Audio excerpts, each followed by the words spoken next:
सनातन धर्म तो है, लेकिन हिंदू शब्द कब आया? क्या लेना देना है उसका सनातन धर्म से? विदेशियों ने नाम दिया, उस नाम को ढो रहे हैं। पहले अपना सोच लीजिए, बाद हमको पागल समझ रहे हैं और ये हम सबको पाखंडी बोल के निकल गए और आप हमसे पढ़ा है तो बोलो ना। नहीं पता, अब मैं बताता हूं आगे की लाइन क्या है। उन्होंने कहा मुई नारी ग्रह संपत्ति नासी, मूड मुड़ाए भय सन्यासी। ये इस संदर्भ में लिखा गया।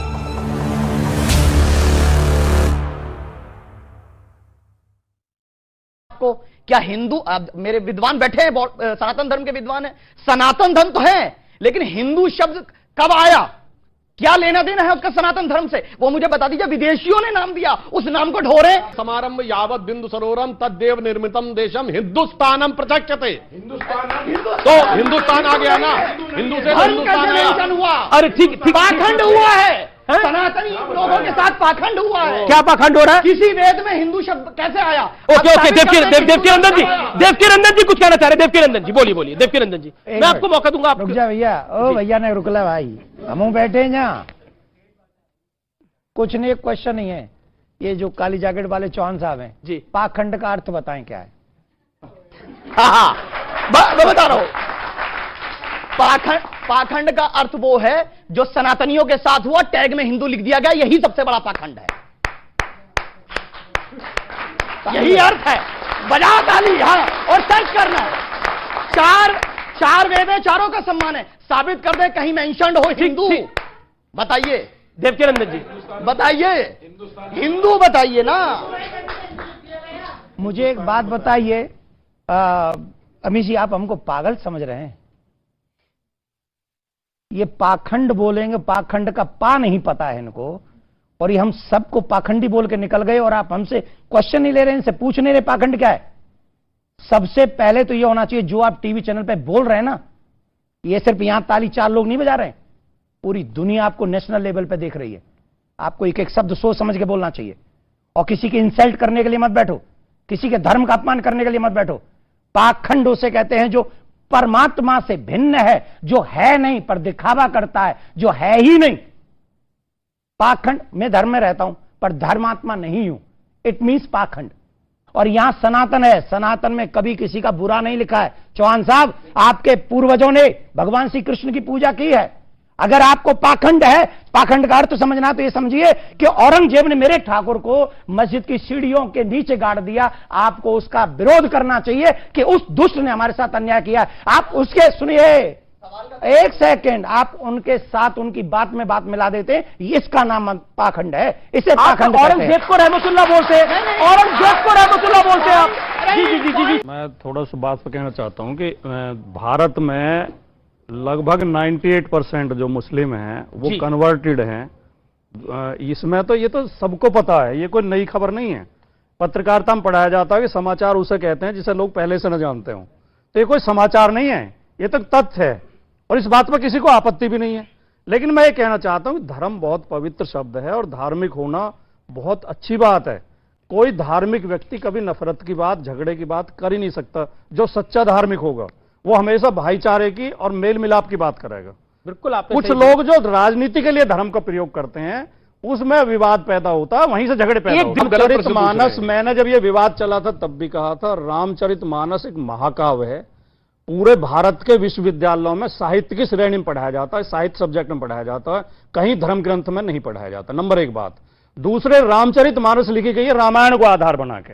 रामायण में भी वही 7 कांड हैं, बालकांड है, अयोध्या कांड है, अरण्य कांड है, किष्किंधा कांड है, सुंदर कांड है, युद्ध कांड है और उत्तरकांड है।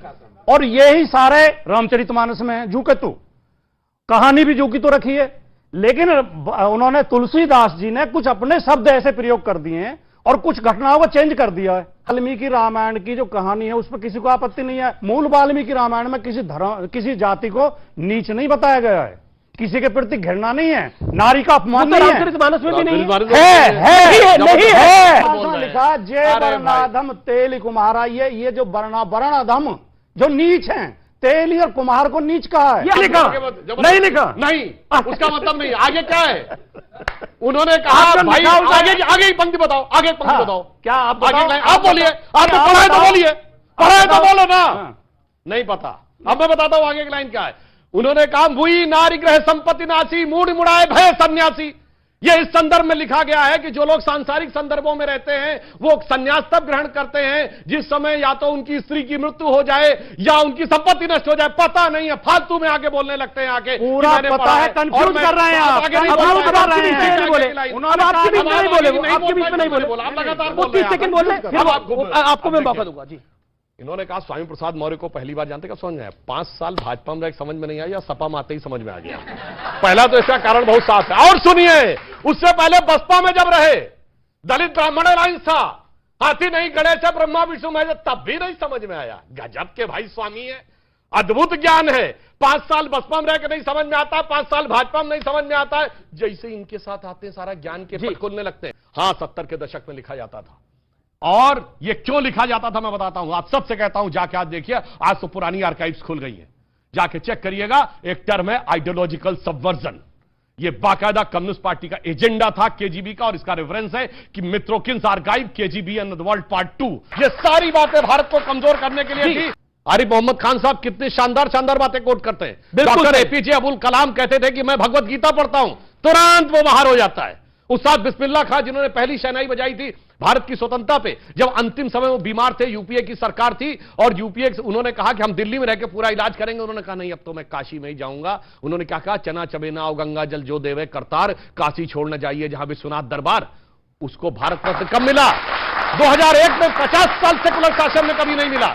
इसलिए, और सुनिए, महात्मा गांधी ने कहा था ना, ईश्वर अल्लाह तेरो नाम, बिरला मंदिर में उस जमाने में गवा दिया था। मैं चुनौती से कहता हूं किसी मस्जिद में गवा देखो ईश्वर अल्लाह तेरा। ये जो आप सेकुलरिज्म की बात कहते हैं, सेकुलर परेशान जी, और सनातन का सम्मान इसलिए कहा जाता है, बहुत संभल संभल के बोलने की बात होती है। अंशु त्रिवेदी भारतीय जनता पार्टी के सबसे शिक्षित और विद्वान प्रवक्ता माने जाते हैं, तो मैं ये तो नहीं मानता कि इन्हें ज्ञान नहीं होगा। इन्हें जानकारी है, लेकिन जानबूझ के छिपा रहे हैं। इन्हें यह भी पता होगा कि इकबाल साहब ने लिखा था कि है राम के वजूद पे हिंदोस्तां को नाज, अहले नजर समझते हैं उनको इमाम हिंद। राम की प्रशंसा में इकबाल ने भी शेर लिखे हैं। और जो रसखान थे, रसखान ने क्या लिखा था? मानस हो तो वही रसखान, बसो ब्रज गोकुल गांव के ग्वारन। श्री कृष्ण की स्तुति में उन्होंने छंद लिखे हैं। आज पहले इन्होंने एक बड़ी अच्छी बात कही, भी दूध का दूध पानी का पानी हो जाता है। इन्होंने नाम लिया रसखान का। उनका नाम था सैयद इब्राहिम रसखान, बहुत बड़े कृष्ण भक्त कवि थे। और जिस इन्होंने कविता बोली वो थी कि रसखान कह रहे हैं कि मानुष हो तो वही रसखान, यानी मेरा अगला जन्म मनुष्य के रूप में हो तो रसखान क्या करे, क्या बनूं? बसो ब्रज गोकुल गांव के ग्वारन, गोकुल में ग्वाल बालों के बीच में। जो पशु हो तो कहा बस मेरो, पशु के रूप में दूसरा जन्म हो। चरो नित नंद की धेनु बजारन, तो गाय बनूं नंद बाबा के। और पाहन हो तो वही गिरि को, पत्थर बनूं जो धर्यो कर छत्र पुरंदर धारन, गोवर्धन पर्वत पे। और जो खग हो तो बसेरो करो कहूं कालिंदी कूल कदम की डारन, यानी पक्षी बनूं तो उस कदम के वृक्ष पर जिसके नीचे भगवान कृष्ण मुरली बजाते थे। मैं पूछना चाहता हूं, अगला जन्म मानने वाला व्यक्ति जो कहे कृष्ण भक्त के रूप में अगला जन्म लूं, इस्लाम के हिसाब से सही है कि खारिज? अभी दूध का दूध पानी चालाकी है, दूध का दूध पानी का पानी। आज फतवा जारी हो जाता, पर फतवा जारी हो जाता।